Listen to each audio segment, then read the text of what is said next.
Good morning, students. We are starting off with the new chapter, that is respiration in plants and animals.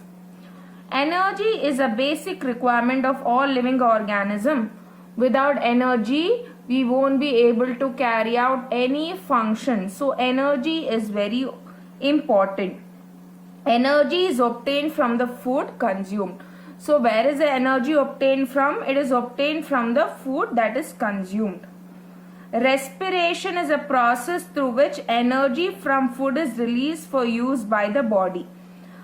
Now, the food that is consumed has to be broken down so that the energy can be released. Now, this food is broken down by the process known as respiration.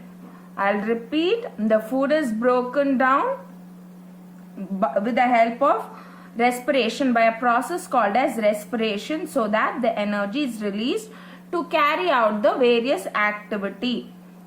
Breathing and respiration. Respiration is a process which releases usable energy. It releases energy that can be used. Respiration is a form of combustion in which food is burnt in presence of oxygen to release energy. So in combustion also we see oxygen is being utilized to break down the food. So we compare respiration to combustion. So respiration is a form of combustion and here oxygen is utilized to release energy and break down the food. Difference between combustion and respiration. In combustion, energy is rapidly released, whereas during respiration, energy is released in a gradual stepwise manner. So we can compare respiration to combustion, but not entirely, because respiration releases energy stepwise or gradually, whereas in combustion we see that the energy is released at one stretch. Respiration involves two basic phenomena. First one is breathing, second one is cellular respiration. The process of exchange of gases that involves inhalation or exhalation. In inhalation, what is happening? The oxygen is taken in, exhalation, carbon dioxide is involved. So inhalation and exhalation together forms breathing, or the process of exchange of gases is nothing but breathing. Such type of respiration is called external respiration. So this respiration, inhalation and exhalation together is known as external respiration, and we see lungs are involved in this process. Cellular respiration. This involves a series of chemical reactions which take place in the body cell. So here chemical reaction is taking place within the body cell. Here lungs was involved, whereas over here cell is being involved. Inhaled oxygen helps in the oxidation of digested food to release energy and heat.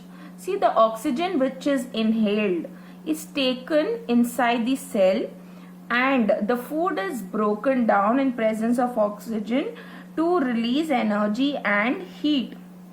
It is seen in all living organisms. So cellular respiration is seen in all living organisms ranging from bacteria to human beings.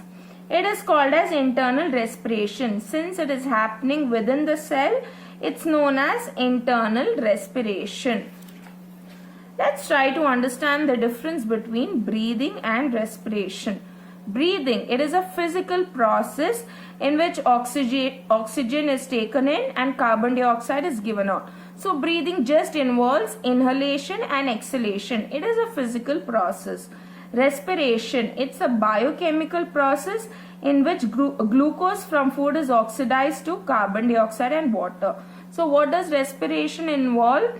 See, the oxygen which is taken in right inside the cell, there the glucose which is present in the food is broken down to carbon dioxide and water.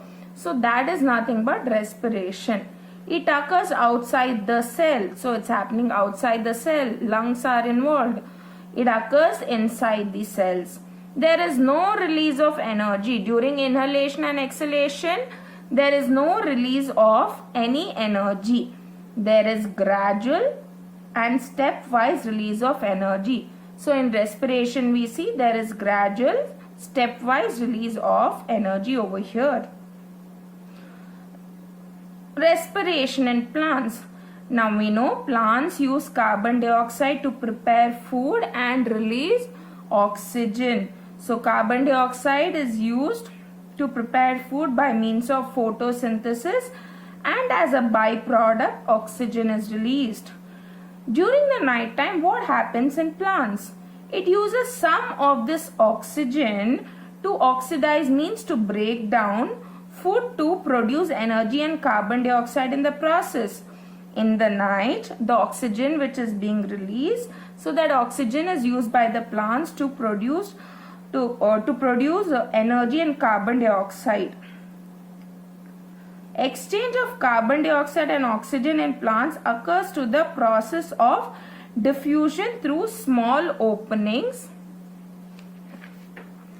in leaves and stem. So carbon dioxide and oxygen, we see that the exchange is happening by means of diffusion. Look at this.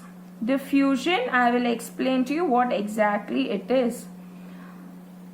Now, diffusion is a movement of gas molecule from a region of higher concentration to a region of lower concentration.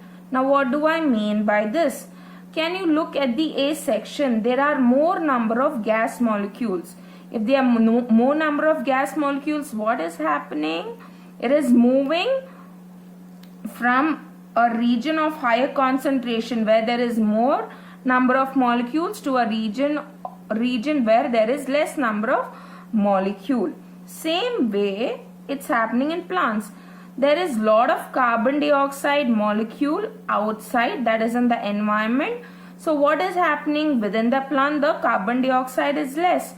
So wherever there is more carbon dioxide concentration, from there it is moving to a region of a lower concentration. So this is the environment. In case of carbon dioxide, if you are talking about the movement of carbon dioxide molecule, so this is the environment and this is a plant. So an environment has more concentration, whereas within the plant there is less concentration. So the movement will happen from the environment to the plant. Oxygen also, during the process of photosynthesis, the concentration of carbon dioxide will be more. So what happens? Then it will move from inside to outside, because outside the oxygen concentration is less, whereas the inside it is more. So oxygen, we see it moves from inside to outside. Okay. Whenever there is more concentration of oxygen within the plant, it moves to the outside. This is the stomatal apparatus, or the structure we are studying, the structure of stomata. We know exchange of gases is happening through stomata. It has got the presence of guard cell which helps in the opening and closing of the stomatal pore. How does it do so? By the flow of water inside and outside. Okay, so either the cell will shrink. Whenever the cell will shrink, it will close, but whenever the cell is filled with water, it will open. The guard cell will open. Surrounding the guard cell is a subsidiary cell. Now, subsidiary cell, it supports the structure and function of the stomatal apparatus. So it's supporting this structure. Okay, it's supporting this stomata and also helps in the function of stomatal apparatus. So together this entire thing is nothing but the stomatal apparatus.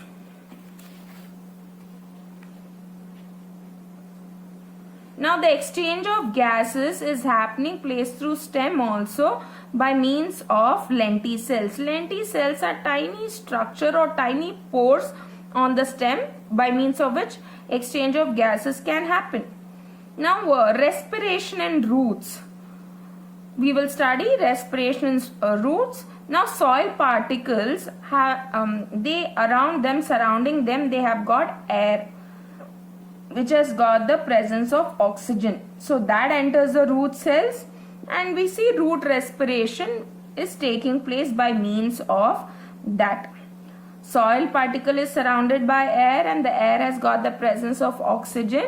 So the root cells take in and the respiration is happening. If a plant is overwatered, what happens? The root cells cannot get air and are not able to breathe.